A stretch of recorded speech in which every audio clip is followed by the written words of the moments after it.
राहुल गांधी के भोपाल दौरे के बाद से मध्य प्रदेश की राजनीति गर्मा गई है। पहले तो राहुल गांधी ने अपने बयानों के जरिए अपनी ही पार्टी के पुराने नेताओं को निशाने पर लिया, तो वहीं संघ और बीजेपी को लेकर राहुल गांधी ने जो बातें बोली उसकी वजह से बीजेपी ने अब राहुल गांधी के खिलाफ मोर्चा खोल दिया है। वहीं छत्तीसगढ़ के शिक्षकों के युक्ति युक्तकरण को लेकर भी साय सरकार और स्कूल टीचर्स के बीच टकराव बढ़ गया है। आखिर ये टकराव राज्य की शिक्षा व्यवस्था पर क्या असर डालेगा और राहुल गांधी को जवाब देने के लिए बीजेपी ने क्या रणनीति तैयार की है, बताएंगे आपको विस्तार से। मैं हूं अभिषेक और आप देख रहे हैं the I show.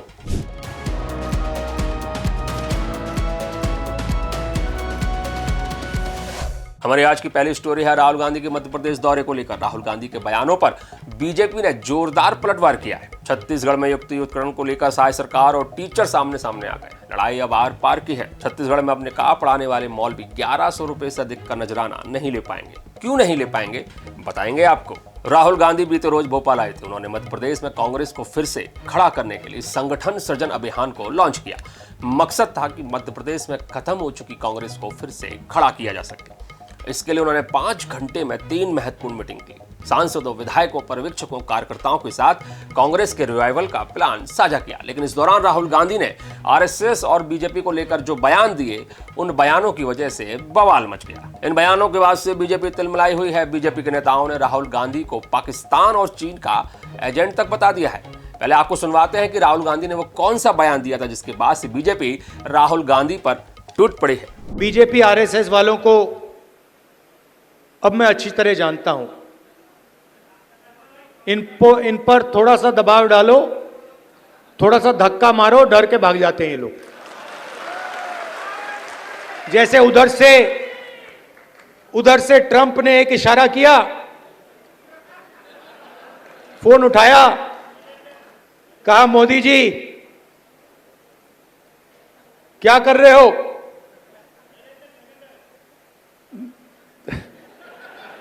Narendra surrender, और जी हजूर करके नरेंद्र मोदी जी ने ट्रंप के इशारे का पालन किया।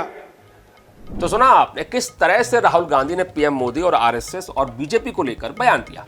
राहुल गांधी के इस बयान के बाद बीजेपी नेताओं ने राहुल गांधी के खिलाफ मोर्चा खोल दिया है। पार्लियामेंट के अपोजिशन के लीडर को अपने माननीय प्रधानमंत्री के बारे में जिस शब्द का उन्होंने उपयोग किया, ये उनकी बुद्धि की दुर्बुद्धि की पराकाष्ठा है। ऐसा लगता है कि कम से कम मध्य प्रदेश जैसी जगह पे तो ये सारे लोग उनकी थू थू कर रहे हैं, सब निंदा कर रहे हैं। इतना गरिमामय पद है अपोजिशन का। अटल जी 50 साल तक रहे हैं और 71 का युद्ध हो, बाकी का समय हो, उन्होंने अपनी गरिमा से देश का मान बढ़ाया, सम्मान बढ़ाया, और ये अपने हरकतों से, अपनी भाषा से, अपने व्यवहार से लगातार लज्जित कर रहे हैं। मैं निंदा करता हूँ, मान के चलता हूँ कि राहुल गांधी को माफी मांगना चाहिए। अब राहुल गांधी जी राजनीतिक पार्टी नहीं चला रहे हैं, स्टट फार्म चला रहे हैं। घोड़े की खेती कर रहे हैं, वो घोड़े के बारे में नॉलेज बढ़ा रहे हैं और क्या है। तो स्टट फार्म कांग्रेस पार्टी ने स्टट फार्म गांधी परिवार प्राइवेट लिमिटेड ऐसा कर देना चाहिए। सर, तो ये लंगड़ा घोड़ा कौन है आखिर कांग्रेस पार्टी में? वो अब ये तो वही बताएंगे। वो तो देखें तो जो प्रदर्शन देखें 3 चुनाव में, और राहुल गांधी जी की सक्रिय राजनीति में आने के बाद जो कांग्रेस का प्रदर्शन रहा है, उससे तो मुझे लगता है वो खुद लंगड़े घोड़े।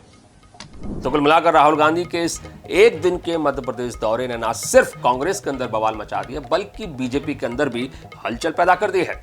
अब देखना होगा कि राहुल गांधी के भोपाल दौरे का कांग्रेस पार्टी पर कितना असर पड़ता है और बीजेपी राहुल गांधी को जवाब देने के लिए किस तरह की स्ट्रेटेजी तैयार करती है। बढ़ते हैं हम अपनी दूसरी खबर की तरफ। छत्तीसगढ़ में साय सरकार और सरकारी शिक्षकों के बीच टकराव तेज हो गया है। टकराव की वजह बना है युक्ति युक्तकरण, जिसे शिक्षकों ने नियम विरुद्ध बता दिया है।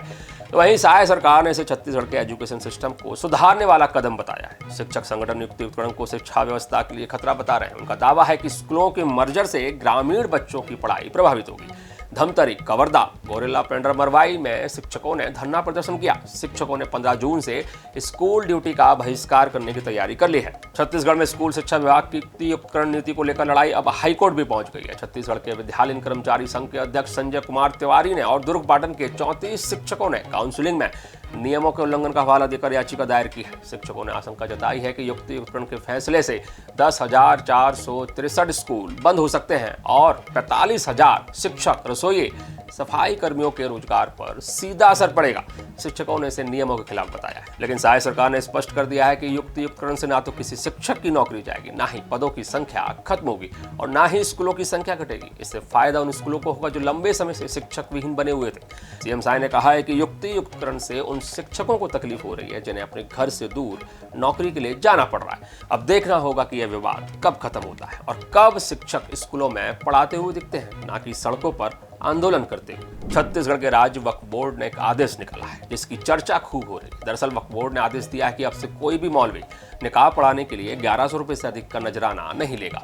बोर्ड के अध्यक्ष डॉक्टर सलीम राज ने आदेश सभी वक्फ संस्थाओं को जारी किया है। इसमें मस्जिद, मदरसा, दरगाह के वो मुतवल्ली शामिल हैं। इसमें मस्जिद, मदरसा, दरगाह के मुतवल्लियों को यह आदेश जारी किया गया है कि उनके यहाँ पर पढ़ाए जाने वाले निकाह में कोई भी मौलवी अब 1100 रुपए से अधिक का नजराना नहीं लेगा।